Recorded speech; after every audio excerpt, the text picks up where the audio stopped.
भाई एवं हृदय से शुभकामनाएं देता हूं। मैं आभारी हूं रघुनाथ जी का, कटोचा जी का, इन लोगों ने यह आयोजन कश्मीर में किया है। जैसा मेरे पूर्व के वक्ताओं ने बताया, यह आयोजन पहली बार कश्मीर में हो रहा है, जबकि आयुर्वेद से कश्मीर का नाता बड़ा पुराना है। जब भी चर्चा आयुर्वेद की होती है तो मुझे भगवान धन्वंतरी श्रोतम के दो अत्यंत महत्वपूर्ण शब्द याद आते हैं। सर्व भय विनाशाय, सर्व रोग निवारणाय। भगवान धन्वंतरी को सर्व भय नाशक एवं सर्व रोग विनाशक कहा गया है, यानी मन से रोग का भय और शरीर से रोग का समाप्त होना। मैं समझता हूं कि कुछ इस तरह का संदेश महर्षि पतंजलि भी देते हैं और कहते हैं कि रोग का अर्थ है कि आंतरिक जीव ऊर्जा में कहीं न कहीं बेचैनी है जो पूरे शरीर को प्रभावित कर रहा है। मेरे पूर्व अनेक विद्वान वक्ताओं ने अपनी बात रखी है। मैं कोई आयुर्वेद का ज्ञाता नहीं, एक निजी अनुभव मेरा है। मैं हिंदू विश्वविद्यालय में पढ़ता था और छात्र संघ के चुनाव हो रहे थे। मैं उस चुनाव में एक उम्मीदवार था। मुझे जॉन्डिस हो गई। 3-4 दिन बाद मैं फिर से प्रचार प्रसार के लिए निकलने लगा। फिर जॉन्डिस रिलैप्स कर गई और काफी सीरियस या सीवियर हो गई। तो हमारे जो वाइस चांसलर साहब थे, उन्होंने एक मेडिकल बोर्ड बना दिया।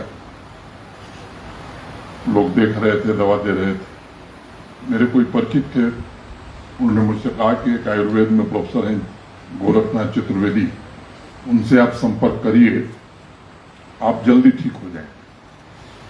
तो मैंने उनसे संपर्क किया, मेरा परिचय था उनसे। तो वो आए और उन्होंने मुझे काढ़ा दिया, मुझे आज भी नाम है, फल त्रिकादि कसाय।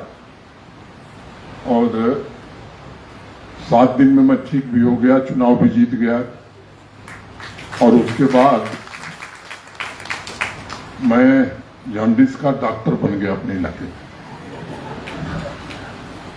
तो मैं भी लिख देता था कि फल त्रिकादि कसाय ले आइए, उसको पानी में खौलाइए। और जो पद्धति मुझे बताई गई थी,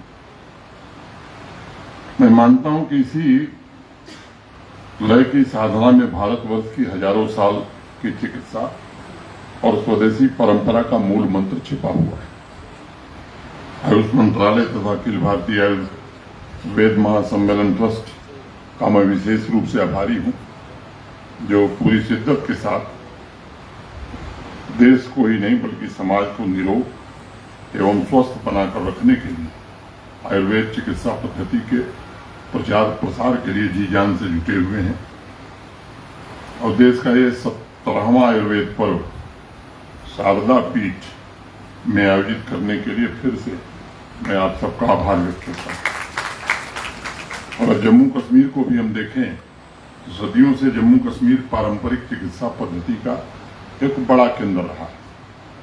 और कल्हड़ ने राज तरंगणी में भी इस बात का विशेष जिक्र किया है। आज से 1200 साल पहले श्रीनगर में स्वदेशी चिकित्सालय के साथ साथ आधुनिक फार्मेसी भी थी। कल्हड़ से पहले अगर हम अपने वेद और उपनिषदों में वर्णित किए गए तथ्यों पर नजर डालेंगे तो स्पष्ट तौर पर एक बात कही गई है कि आयुर्वेद में जिस प्रकार मन के स्वस्थ होने पर मन का एहसास नहीं होता, उसी प्रकार अगर शरीर स्वस्थ है तो इंसान को अपने स्वयं के शरीर के होने का तब तक पता नहीं चलता जब तक शरीर में किसी तरह का दर्द या परेशानी न हो। इसलिए आयुर्वेद में स्वास्थ्य की परिभाषा देते हुए कहा गया है कि जब इंसान शरीर को भूल जाता है तो वह स्वस्थ होता है। और मेडिकल सेक्टर के मॉडर्न रिसर्चर्स का मानना है कि हेल्दी माइंड एंड बॉडी के लिए आज तक इससे बेहतर साइंटिफिक डेफिनेशन कोई नहीं दी गई। हजारों साल पहले ऋषि मुनियों की इस बात को दोहराया गया है कि स्वास्थ्य का सही अर्थ यही है कि मस्तिष्क और शरीर दोनों एक लय में हों।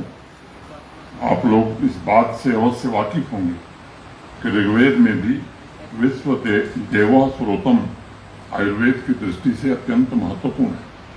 सर्वोत्तम के 52 मंत्रों का सार यही है कि सभी इंद्रियों समेत शरीर एक वृक्ष की तरह है और उसमें जीवंत तत्व यानी प्राण के लिए आवश्यक है कि सभी एक तरंग में काम करें। पतंजलि ने उसे प्राण ऊर्जा भी कहा है और अनेक ऋषि मुनियों ने हमारे देश की कहा है कि शरीर की ऐसी व्यवस्था जिसमें इंसान संपूर्ण हो जाए, यानी अपने केंद्र को प्राप्त करें। और इसलिए मैं मानता हूं कि आयुर्वेद हमारे मेडिकल सिस्टम का बहुत ही महत्वपूर्ण पिलर है, जो हमें होलिस्टिक लिविंग का विजन प्रदान करता है। और आज आधुनिक इंफ्रास्ट्रक्चर के माध्यम से ऑल्टरनेट मेडिसिन के इस समृद्ध धारा को बदलते समय की स्वास्थ्य चुनौतियों, हेल्थ केयर तथा मानव कल्याण के लिए इस्तेमाल किया जाए, मैं समझता हूं कि ये सबसे बड़ी मानव सेवा होगी। एक बात आज देश इस बात को जरूर स्वीकार करता है कि पिछले 9 वर्षों में देश ही नहीं बल्कि विदेश तक आयुर्वेद की जो ख्याति पहुंची है, उसमें भारत के आदरणीय प्रधानमंत्री श्रीमान नरेंद्र मोदी जी की विशेष रुचि भी एक महत्वपूर्ण कारण रही। विभिन्न चिकित्सा पद्धतियों के डॉक्टर भी इस बात को स्वीकार कर रहे हैं कि आयुर्वेद के व्यापक अवेयरनेस तथा लोगों की इसमें बढ़ रही आस्था से तमाम रोगों के प्रिवेंशन में भी मदद मिल रही है। अभी मेरे पूर्व सचिव महोदय ने बहुत विस्तार से बताया है।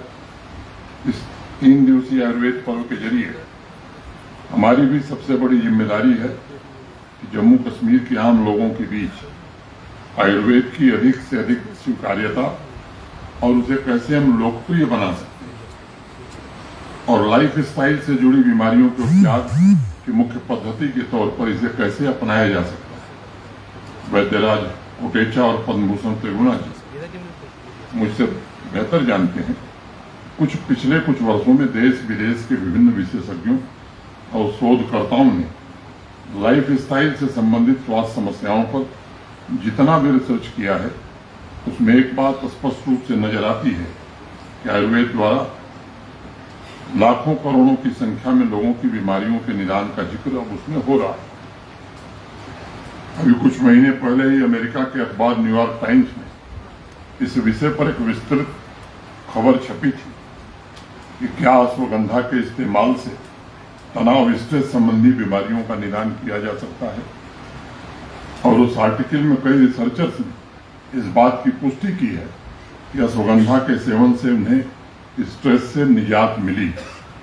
अमेरिकन आयुर्वेद प्रैक्टिशनर कैथी विलकॉक्स ने लिखा है, सीजनल तथा लाइफ स्टाइल संबंधी बीमारियों के निदान में आयुर्वेद से बेहतर कोई दूसरा विकल्प दुनिया में मौजूद नहीं।